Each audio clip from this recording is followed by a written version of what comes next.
welcome to the Full Pour. We are live here on Facebook and later on Instagram, coming at you from Seattle. I'm Erin James. I'm the editor-in-chief of Sip Magazine, and I am so excited to have you here today because we are doing a digital tour, virtual tour through one of my most favorite things in the whole wide world, a hop farm. I cannot tell you how beautiful a hop farm in August and September is. It is just this magical place. Beautiful, like huge cones. Okay, maybe that's exaggerating. Huge cones of hops just hanging off vines, not vines, and they're just towering over you. It is the most incredible aromatic visual sensation ever. Okay, maybe not ever, but you know, it's a pretty cool experience. And since not everybody is running to the hop farms or the hop fields right now, we are bringing the hop farm and the hop field to you. So we have Zach joining us from Crosby Hops and Crosby Hop Farm and the brand new Topwire Hop Project, Hop. And we are excited to showcase what they're doing down in Oregon's Willamette Valley. They are a fifth generation hop grower that's been around for a real long time. And then the hop supplier, merchant, integrated processor that is Crosby Hops. And so they sell to all of our favorite breweries. And now Topwire is a brand new beer garden in the middle of a friggin' hop field. It's so cool. So enough of me talking. I'm bringing in Zach here, and he's going to tell you all about it. Hi, Zach. Hi, Erin. How are you? Thanks for having me on. Good. I so wish I was there. It looks incredible. So you are sitting in the Topwire Hop Project, right? I am. So behind me is a lot of people for a Thursday, which is pretty great. Out here enjoying the weather. I think it's a nice 78, almost 80 degrees Fahrenheit out here. We're in the Topwire Beer Garden. So last year, this was actually fully operational and commercial Centennial Hop Yard. Topwire kind of started as a pipe dream that we saw this hop yard, saw the space, like, we always wanted to have a place to drink beer at work and on the farm. And this was kind of the perfect spot. And so we made it happen. And so around me, everyone's sitting inside a commercial Centennial yard. All of these hops will be harvested this year, honestly, one's around us in about 10 days. And they will be going into some of your favorite beers all around the world. There's breweries from Bell's to Founders to craft beer breweries of all sizes that use Centennial. It's a core variety for us, and a hop that's been around and has a lot of stories associated with it, and it's one of our favorites. We thought it was apropos to put our new beer garden and kind of sensory experience right in the center of one of our favorite hop varieties on the farm. So how many acres are planted on Crosby Hop Farm, and then how many varieties do you grow? So on the farming side of our business, we have about 600 acres worth of hops, so quite a lot. We grow 11 varieties right now. But that's only about, I'd say, 40% of the hops that the merchant side of our business sells. So for anyone that's not familiar, Crosby Hops is kind of a brand family of three. We've got Crosby Hop Farm, which is the Willamette Valley farm, family owned. Blake Crosby's a fifth generation owner, and he's our current president and CEO. This is our 120th harvest as a Crosby family. So that's the Crosby Hop Farm side of things, 600 acres, 11 varieties. We also have the merchant side of our business, which is the side of our business that sells hops directly to brewers. That started a little under 10 years ago. That was kind of Blake Crosby's vision going into his family's business. I'd say about 40% of the hops that we sell through the merchant business, we actually grow. The rest we source from partner growers all over, from Oregon, Washington, and Idaho to New Zealand, Germany, the Czech Republic. Those are some of our global partners. So we're able to kind of source from world-class growers all over. And we have an on-farm pellet mill that allows us to do that. We bring in all hops in whole bale format. We process them here on the farm so we can control quality, softness of those pellets, control the oils.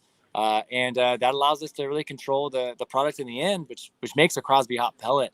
That kind of revolutionized our business. Prior to that, we were on an operating hop farm, a family farm that was doing well. But if you look at the history of hop farming, there's always been ups and downs. There's time of great fortune and also time of great famine. Blake Crosby kind of saw that in his family's past and said, I'm gonna do something a little bit different.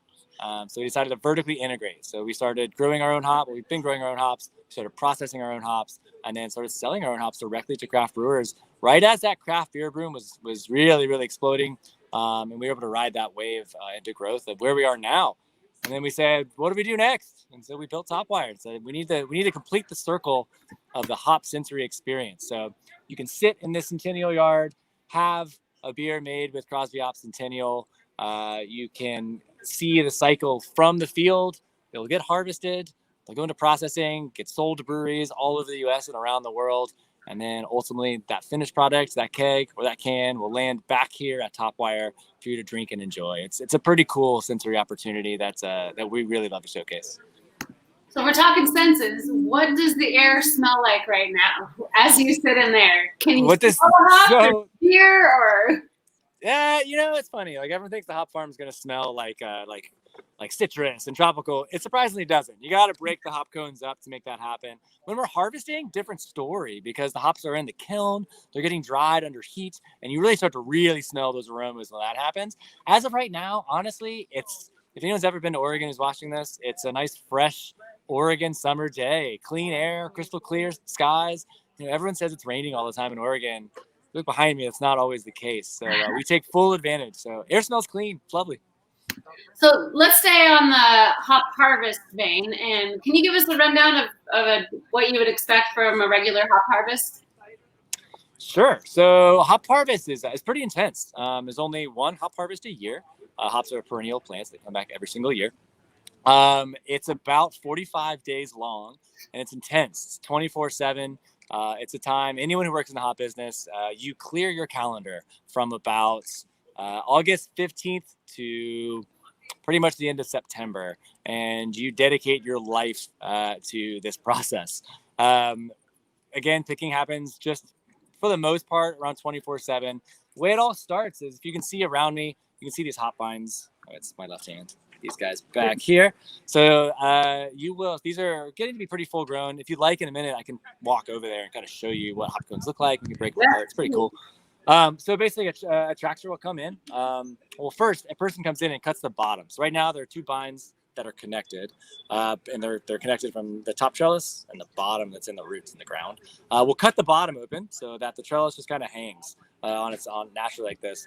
A tractor will come through and actually kind of push the hops so they lay like this, and then there's a top cutter that's up here that will cut the top of the trellis, and that hop line will naturally fall into the back of the bed of the truck. And then those trucks drive to our processing facility, which you can kind of see is this is pretty funny, is that way.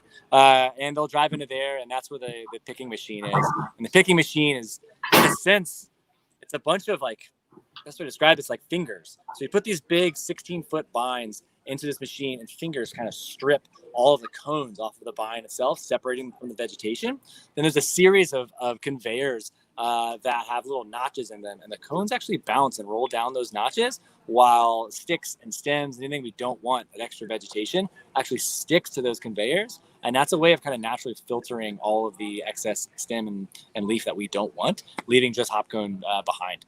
So we have a less than 1% stem and leaf ratio, which is really great. We're proud of our picker. Did a bunch of upgrades this year. So this year's not going to be the year to come out and visit us due to COVID, but let's say crop 21 for any brewers that can come visit us, or anyone that wants to come check it out during the harvest season and come check out Topwire. It's a pretty amazing place to see. So for me, I'm gonna give a personal example. This time of year is really special for a bunch of reasons, but I remember I've been working in craft beer for, 14 years now. I started working at a brewery when I was 20 years old, didn't know any better, fell in love with the community and of course beer. But for me, I grew up in the southeast of the United States, and so I always saw hops as this celebrity. I would see it in magazines, on video, on sales brochures, on beer labels. It went on and on and on, but there were no hops in the southeast, and I was never able to make it up to the Northwest. And the first time I visited a hop farm, I remember it was like seeing my favorite musician in person the first time. I was like, oh my gosh, it's real. And it's funny, that never really gets old. I still feel that way when I see them. But sometimes when I'm here, long 15-hour days, 7 days straight, I can forget the magic a bit until I come somewhere like Topwire and see someone's reaction to being in a hop field the first time, and they have that same like glow of excitement that comes across their face, it's twinkle in their eye, and they see that again. I'll use that like celebrity term, but it's this ingredient that's just it's magnetic. You want to break up in the cone and smell it. You want to know what goes in your beers, and I think if you see this side of the industry, and what we're doing is allowing people to pull back the veil of the hop industry and really see what happens here. I think it's going to mirror what happens in the farm to table movement, with people wanting to know where their ingredients come from for their food. People are going to start asking where their hops are coming from in their beer. I've always said, as a marketing person for Hop Farm, I think I can safely retire, or at least my mission is accomplished. I'm at a tap room, at a brewery, and I hear a beer consumer, not someone that works in the industry, go to the counter and say, which beers do you have with Crosby hops in it? I think if we can go all the way in that full sales cycle down to the consumer, where they're demanding which hops their local brewers are using, that to me is going to be a huge win. Hasn't happened yet, but Topwire is definitely going to be the pathway there. That was a long ramble, and I can keep on going. That's what Harvest is like, I guess. No, it's good, but you're offering a unique experience that really brings people into farm to table of a hop farm of beer, and that's not an experience that I know is available in the Northwest. I think you guys are probably one of the first ever doing this. Yeah, to our knowledge, we're the only ones that are doing anything like this. So that was another appeal to this. This was an idea that came about on the back of a napkin late at night at some bar. Maybe it was in Nashville, maybe it was in Denver, maybe it was in Portland. No one quite remembers. But it was a great idea that we kept around and kept talking about it. This didn't get built overnight. This has been an idea since, I think, around 2018 is when this conversation really got serious. We had to design it. We had to figure out the space. We had to figure out, is this worth spending money on? Are people going to care? We love hops. We love craft beer. Selfishly, we'll make it for us. But we have been pleasantly surprised at how many folks have come out to visit. The traffic's been great. The people are willing to try beers from breweries from all around the U.S. they've never heard of, styles they've never had, and ultimately get to, again, have that full sensory experience here. And it's been lovely. As you can tell, I'm about as happy as I can be with it. And, which is saying something for launching a service business in the middle of a pandemic. So you're doing it okay. Yeah, and that was something that they hit us later on, as we were about to launch it. We're it's interesting right now, and I keep hearing this term, craft closing. I see it in headlines all over the internet. Craft brewery X closing, craft beer bar closing, bars and restaurants closing, crafts closing. It's in my nightmares. And this gave us an opportunity to not only support our customers by buying their beers, and showcasing them and telling the full story, really from farm to fermenter, and at the same time champion what craft means, which is celebrating community, supporting your local brewer. For us, local is all over the U.S., right? We sell all over. We sell around the world too, but we'll use U.S. or local breweries. And it gave us an opportunity to give back, champion craft, and create a space, a very safe space, very COVID safe space for customers to come check it out and drink beer. If you can see behind me, there's plenty of elbow room, if you will. We have dogs that are out here. We do have rules. You have to wear a mask. If you're not seated, when you're at the bar ordering, it's all masked. Please wear your mask. We have a very, very stringent cleaning policy for all tables and glassware. We had some fun with this. We made some of our own masks. So it's Crosby Hop Farm branded masks. So you can get those when you're out here if you do forget. And it's been great. We have a maximum capacity of 100 people, and we hit that last weekend, and it never felt crowded at all. There's more than enough space for everyone to imbibe comfortably. And it's been awesome. And it's been really great for us as a company. It's allowed us to have a space that we can connect after work and hang out with our fellow employees, which, sometimes people forget about how important that is to connect with your local coworkers. For a lot of people, you see your coworkers more than your family, on an hourly basis. So it gave us a chance to connect even deeper. And it's been, we've been fully utilizing it, to say the least. Well, it looks like an incredible place. So how about we go out into the hops and check that out and see maybe. Yeah, let me give you a walk down. If I lose service or something, I will run back to where I'm my Wi-Fi safe area. Let me throw my mask on, though. We'll be safe. With headphones in, this will be a little bit of a tricky situation here. We'll make We it work. believe in you. We'll make it work. No, your sound's great, so I think we'll be okay. I think I'm gonna hang the mic out. I look goofy. Don't make fun of me. It's gonna be the way. This is the way it's gonna be. It's a very modern look. Oh, It and is, it's isn't it? gorgeous All there today too. Let's do it. right. So if you want to see behind me, so here's the actual space. Probably get a better look. Lots of sunshades. I think this weekend's supposed to be like 102. It's gonna be a hot one this weekend. So we have plenty of shade. Behind me this way is the actual bar situation. I gotta get there we go. So I'll give a walkthrough of there as well, but let's go check out the actual Centennial Field first. That'd be pretty fun. Sorry for the dead hair. Just going to walk a little bit. So how far are you guys from Portland then? We're about 35 minutes, 40 minutes. Wow. There's been no more traffic in Portland recently, so that's been kind of nice. That's been helping out. So here we are in the Centennial Field. I mean, Top Wire is legitimately that close. Let me get a little bit closer. So there you have it. Try not to get focused on me. There we go. Can you guys still hear me? Yep, we are there. Great. If I knew how to turn my camera on, I would. But what I'm gonna do, I don't want to mess up the stream at all. I'll kind of show you what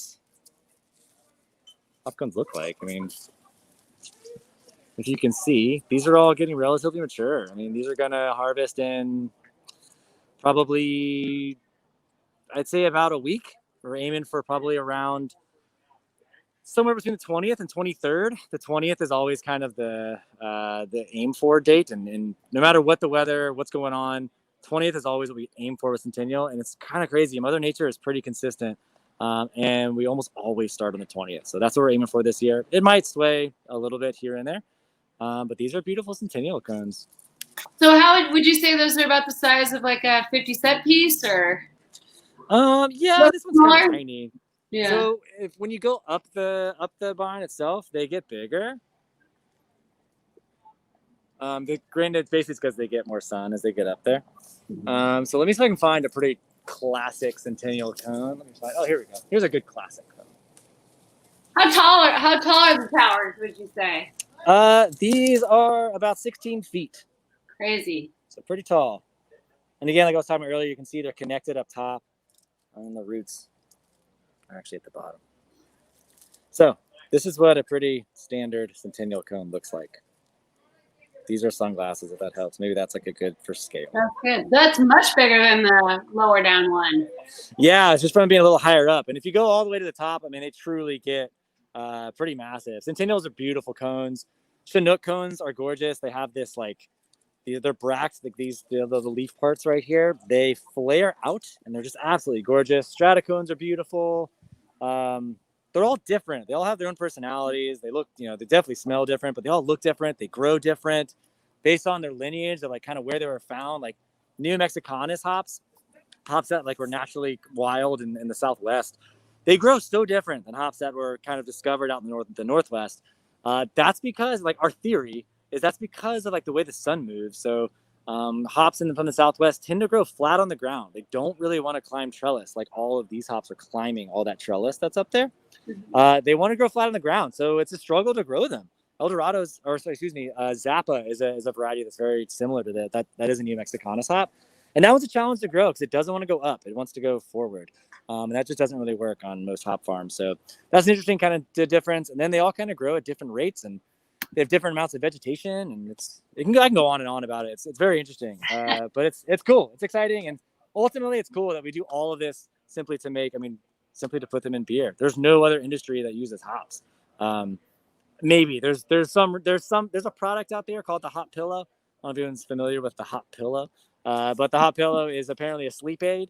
It's an old school thing that people would fill their pillows full of hops to help them sleep at night. And hops do make you sleepy. I will admit, those that work in the kiln or the mill say they get sleepy. Granted, they work really hard. I personally think that's the big side of it, but no, it's never been proven either way. But yeah, that's the Hop Pillow. So if you're having trouble sleeping, you can either drink a beer that will help you sleep, or maybe fill your pillow full of some fresh hops. It'll smell weird, but it'll be okay. It'll smell magical. It will. All right, I'm gonna get out of here. Get back in there. Yeah, let's go drink some beers.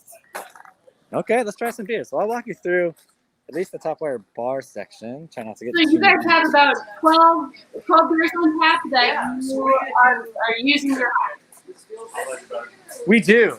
So this is Meg. She's pouring right now. Hey! Safely masked up. Looks good. Yeah, so this is kind of the bar situation here. Oh, hey. I'm having trouble balancing this. There we go. I promise I've not been drinking enough all day. So that's the bar. Yeah, so right now, I should have to look, see what beers. We've got a handful of beers on. 8 beers, 1 cider, and a non-alcoholic seltzer that actually Modern Times makes. So that's pretty cool. So we were able to partner with Modern Times, a brewery based out of San Diego, but they've got a brewery in Portland as well that make a seltzer water for us. They use our hops and put a little grapefruit in there as well. So that's been a really cool option to have that's non-alcoholic for those that don't drink or if you bring a kid. Also, if you've just had a couple of beers and just want a little bit of water for a second, it's a great option. And then right now we've got beers on from Fort George, Bear Brewing, Ex Novo, Breakside, Sun River. The brewery just sent us a Hellas from California, Freem from Hood River, Left Hand Brewing out of Colorado. Then we have Reverend Nat Cider, and then the Modern Times Bubble Party. Also, we've got a whole beer to go section. So for those on the run or want to take something with them, we've got all these. So breweries from all over the U.S. are sending us beer. We're continuing to expand upon that and slowly start getting to international beers in here as well. That's a big goal of ours, hopefully by the end of the season. And then lastly, we actually got a crowler machine, which is over here. And all of these, I'm not very good at doing this backwards, sorry. Are 16-ounce crowler cans. So we decided to go 16-ounce because sometimes 32 is a big commitment, especially if it's from a brewery from out of state or out of country that you've never had before. It gave us an opportunity to let people take beer to go at just 1 pint. And, it's a small change, but I personally have fallen in love with having just a 16-ounce beer to go. And we've noticed our beer to go sales are pretty high on the crowler side. So a great opportunity to take beer to go that we have on draft, especially we've got a lot of good hiking that's around here. Everyone knows there's nothing better after a really good long hike than an ice cold IPA or lager of your choice. They tend to be the best tasting beers in the world, are the ones when you're outside, just burned a bunch of calories, hiking or mountain biking or whatever, and having that nice delicious beer at the end of the long day. All right, you're so I'm sitting with you. Back down on my table and take my mask off. So what you have on draft, if you will play favorites, what are you drinking right now? What's your favorite right now? So I actually grabbed the Hellas from the brewery for me right now, just because I've actually never had that beer, and the brewery's a great brewery. That's the odd way to say that. And they're a great customer of ours, and they're really cool. They come on every year for selection. So I love a nice light lager, especially at the end of a work day. It's pretty perfect. The other favorite that's on there, it's tough. I mean, everything from Fort George is fantastic. We love those guys. Mm-hmm. Having Bearlick on draft, they're my hometown brewery. I live a couple miles from their brewery. They will tell you I'm there probably too often, and so they're great. So I'd love to be able to support them. And again, an awesome opportunity with Top Wire is not only do we get to showcase our customers' beers, but we buy the beer straight up. So we're supporting them as well and giving them some money back too. And it's a nice little circle of life that we've put together. Yeah, definitely. I mean, one more thing here, I forgot to show this. We do have these taster trays, which has been pretty cool. Oh. So our friends at Shelter Northwest built us this cool taster tray that is great. So you don't have to commit to anything. You can have 5 tastes of whatever you like. You can even throw the non-alcoholic seltzer in there if you like. A good opportunity to try everything that's here without committing to 10-ounce or 16-ounce pours.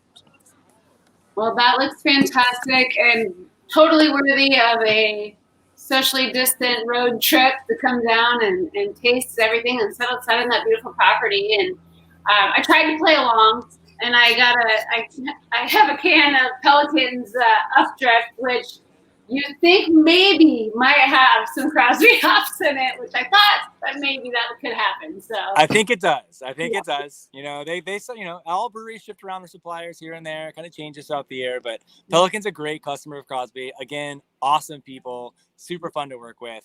So yeah, it's our hops are in that beer, I would assume.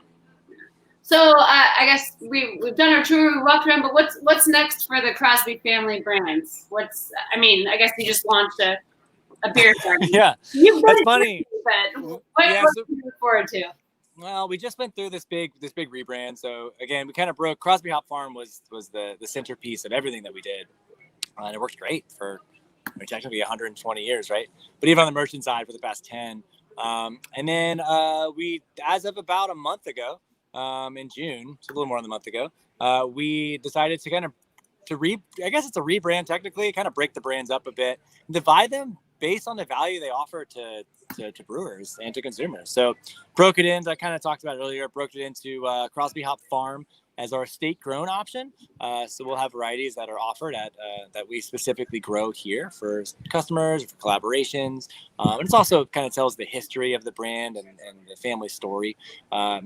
Then we have Crosby Hops, which is the merchant side of our business. That's the side of our business that processes all of these lovely hop cones into hop pellets. Hop pellets are the preferred method of brewing for most brewers, preferred method of, I guess, hopping, if you will. About probably 99% of craft breweries use pellets. Brew systems are designed around them. They're more efficient for shipping, for storage, overall, just a more consistent product. So that's what everyone uses. There are still a handful of breweries that swear by leaf hops, and then there's nothing wrong with them. I'd say the best example of this is Sierra Nevada. They're still 100% leaf hop oriented brewery, and respect to them. Their beers are incredible. So I can't say that pellets are better than leaf in any way, but for most breweries, via storage, shipping, and consistency, pellets work really, really well. So Crosby Hops does the processing, as well as we have a sales and marketing team that actively sell directly to brewers. So that's what really vertically integrated our business and gave us a springboard to grow from. And then Topwire is the new piece. So that's given an opportunity for craft beer lovers and our customers and brewers that aren't our customers to come out and check out what we're doing here and get a taste of some of the projects we're working on via collaborations, or just our hops going into to beers from all over, or just to see the harvesting process, or just hang out in the field with your friends and family. It just gives you an opportunity to connect with craft beer in a different way. What's next is such a great question. This has been the release of all the brands and Topwire opening and new website. We launched a customer portal. So for our brewers, you can log into a portal and manage all your hop contracts, buy spot hops, pay invoices, update all your payment information, your personal information, your account information.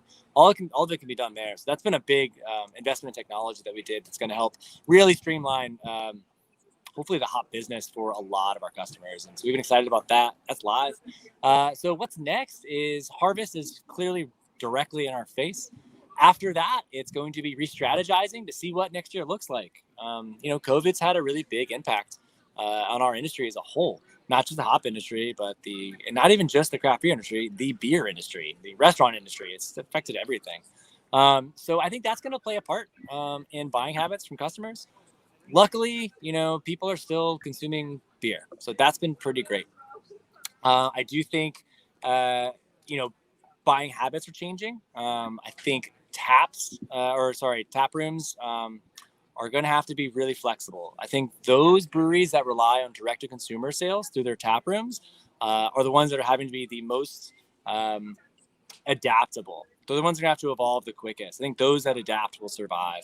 I'll say a great example. Bearlick, who we have on tap here, who's a Portland favorite here in Oregon.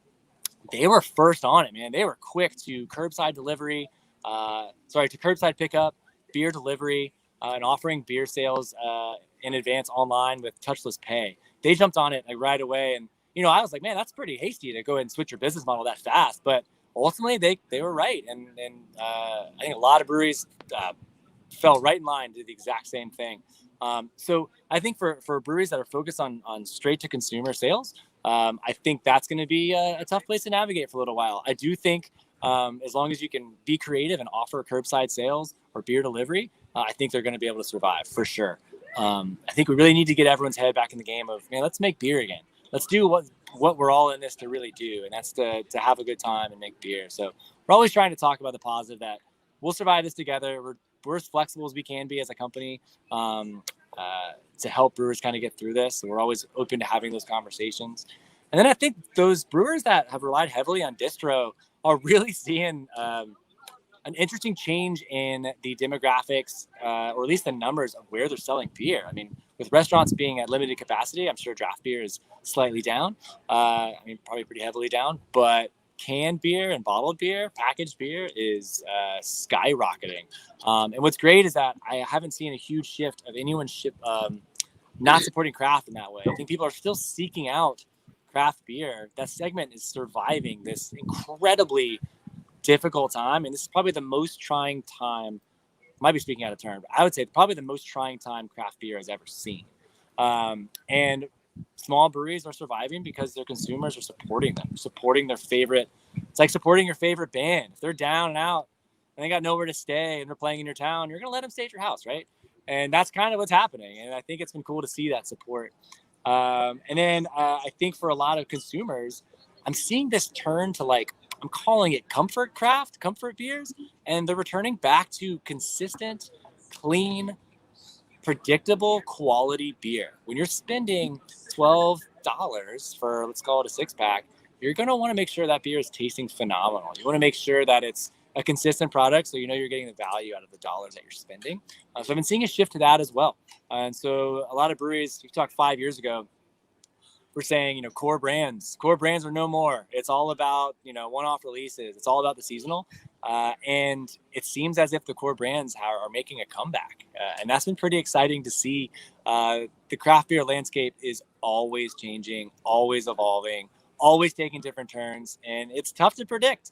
And so as of right now, as challenging as times are, to summarize, sorry, I'm kind of ranting. As challenging as times are, it's great to see the creativity our industry puts forward in order to survive. It's what's led craft to be as successful as it is the creative business models and the creative product that we put out. So I'm optimistic. I think we're going to survive this. I think the hop industry is going to survive it. I think craft breweries, small and large, will make it as long as you're creative and you're willing to adapt.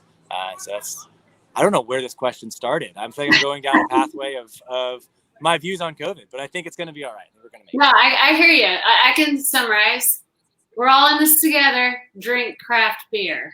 There you go. That was they can do that in like 8 words. That was much better. I'm an editor, Well, Zach, thank you so much for being on here with us today. This was so much fun to almost be there with you. And like you said, if you're in the Portland area, this is just 30 minutes away. Come check it out.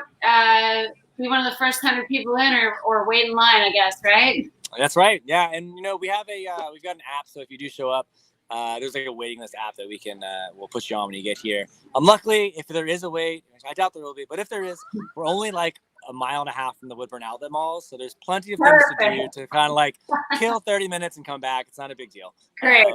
One last thing I did want to bring up, and one of my favorite things about Topwire, sorry to jump this in and do a plug, is our friends at Luis's Taqueria. They are a famous Woodburn taqueria. That's one of our favorites here at Crosby. Probably most well known for Obama swung through on his campaign trail, ate a burrito, had some big smiles, and it's become a famous place and kind of what Woodburn's known for in a lot of ways. And we actually offer this for delivery at Topwire. So if you're hungry right here, there is a $20 delivery minimum. But it's not too tough to hit. I mean, that's actually, the food's really well priced. So you got to get a little decent amount of food. But it's awesome. Some of our favorite Mexican food in the area, and we deliver here at Topwire, and they guarantee it in 30 minutes. I've been having it somewhere like around 20 each time, sometimes less. So it's a good opportunity to grab a beer, order up some food, hang out for a little bit, and enjoy the space. Awesome. Well, we would love to come and participate in the hop harvest sometime. I know we're big fans of hops and hoppy beers here at SIP. So we'd love to come down and hang out, and maybe when times are normal again, do our own broadcast from there. So you're more than welcome. Let us know. We'll invite you down. We're really, really good at inviting ourselves to those kinds of things. So, well, we'll let you get going. We know Hop Harvest starts in what, T-minus, what was the date? The 21st for you? So yeah, it's like a week away. Yeah, we're feeling it. We're definitely feeling it. Well, we appreciate you making time for us today, and thanks so much, Zach. Thanks for having me on. That was awesome. I really appreciate it. Great, thanks. All right, everyone, thank you so much for joining us again today. Just a reminder and a simple plug on our end, our new summer, late summer, early fall cocktail ebook will come out this weekend. We're so excited. We have beer cocktails in it, cider cocktails, punches, large batch cocktails for the weekend or for socially distant spaced out gatherings, and we're really excited to share them with you. It's some of our favorite recipes, and we are excited to do this again with you. So thanks again for tuning in. We will see you soon on the Full Pour. Thank you.